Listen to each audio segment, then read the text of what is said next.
Welcome to Konaseema kitchen. ఈరోజు మీకు నేను పొన్నగంటి కూరతో పప్పు అన్నమాట. ఇది ఎలా ప్రిపేర్ చేసుకోవాలో చేసి చూపిస్తాను చూడండి. ఇందులో మెయిన్ ఇంగ్రీడియంట్స్ పొన్నగంటి కూర. ఈ పొన్నగంటి కూర మనకి మార్కెట్లో కూడా దొరుకుతుంది.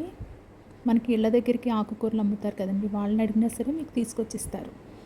ఈ పొన్నగంటి కూర హెల్త్కి చాలా మంచిది, కంటి చూపుకి చాలా మంచిది. అందుకని మీకు దొరికితే కనుక కంపల్సరీ వండుకుని తినండి. పొన్నగంటి కూర వీడియోలో చూపిస్తున్నాను చూడండి, అలా ఉంటుందన్నమాట. తేలిగ్గా ఇరిగిపోతుంది అన్నమాట, చాలా డెలికేట్గా ఉంటుంది. ఇది రెండు రకాలుగా ఉంటుంది. చిన్న ఆకులతో ఉన్న పొన్నగంటి కూర ఉంటుంది, ఇదేమో పొడుగ్గా ఉంది అనమాట ఆకులు.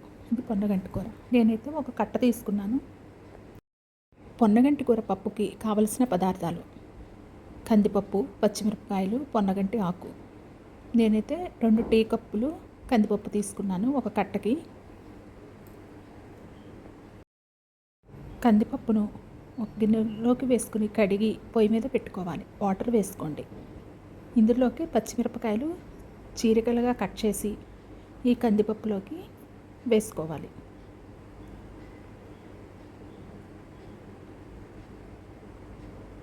పసుపు కూడా యాడ్ చేసుకోవాలి. మూత పెట్టి ఉడికించండి. కందిపప్పు అంతా ఉడకాలి కాబట్టి పప్పు ఉడికే వరకు ఉడికించాలి. కొంచెం కందిపప్పు ఉడికింది, ఇంకొంచెం ఉడకాలి. మనం ఈలోగా పొన్నగంటి కూరని ఉప్పు వాటర్లో వేసి బాగా కడిగి చిన్న ముక్కలుగా కట్ చేసుకోండి. కట్ చేసుకుని పక్కన పెట్టుకోండి. ఇప్పుడు పప్పు ఉడికింది, ఇందులోకి మనం పొన్నగంటి కూరని వేసుకుందాం. ఆకు మొత్తాన్ని వేసేసుకోండి. వేసుకుని గరిటెతోటి పైకి కిందకి పప్పుని ఆకుకూర కలిసేలాగా కలపండి. బాగా కలపండి. కలిపి మూత పెట్టాలి. ఒక నిమిషం అయ్యాక ఇప్పుడు మూత తీస్తే పప్పు ఉడికింది, ఇంకొంచెం ఉడకాలి. సగం పైనే ఉడికిపోయింది, ఇంకొంచెం ఉడికితే పొన్నగంటి కూర పప్పు రెడీ అవుతుంది. ఇప్పుడు ఇందులోకి మనం సాల్ట్ వేసుకుందాం. ఇప్పుడు సాల్ట్ వేసుకున్నాక బాగా కలపండి.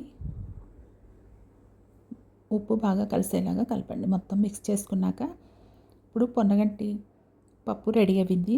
మనం దీనికి తాలింపు వేసుకోవాలి. తాలింపుకి వెల్లుల్లిపాయలు, కరివేపాకు, జీలకర్ర, ఎండుమిరపకాయలు, కొంచెం కారం. ఏ పప్పు అయినా సరే కొంచెం కారం వేస్తే టేస్ట్ సూపర్గా ఉంటుందన్నమాట. ఇప్పుడు మనం తాలింపుకి ఆయిల్ వేసుకున్నాం. ఇందులోకి వెల్లుల్లిపాయలు కొంచెం ఫ్రై అయ్యే వరకు ఫ్రై చేయాలి. కొంచెం మినపగుళ్ళు వేసుకున్నాను నేను.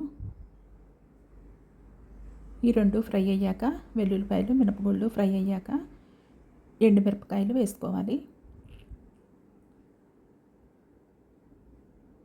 కరివేపాకు, జీలకర్ర కూడా వేసుకోవాలి.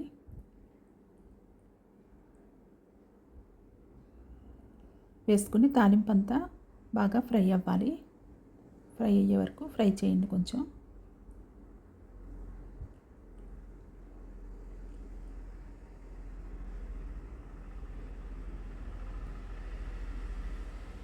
తాలింపు ఫ్రై అయ్యాక ఇప్పుడు ఇందులోకి మనం కారం వేసుకోవాలి. తాలింపులోకి కారం వేసాక ఎక్కువసేపు ఫ్రై చేయకూడదు, ఎందుకంటే కారం మాడిపోతుంది అన్నమాట. మాడిపోతే టేస్టే మారిపోతుంది. అందుకని కారం ఇలా వేయంగానే ఇలా కలిపేసి వెంటనే మనం పొన్నగంటి కూర పప్పులోకి వేసేసుకున్నాం తాలింపు. మీరు ఏ పప్పు చేసినా సరే ఇలా కొంచెం కారం వేసి చూడండి, టేస్ట్ సూపర్గా ఉంటుంది. మీకు చూడటానికి కూడా చాలా అందంగా ఉంటుంది అన్నమాట. ఇప్పుడు పొన్నగంటి కూర పప్పు రెడీ అవ్వింది. మీ అందరూ కూడా ట్రై చేసి టేస్ట్ చేసి ఎలా ఉందో కామెంట్ పెట్టండి. అందరూ సబ్స్క్రైబ్ చేసుకోండి, లైక్ చేయండి.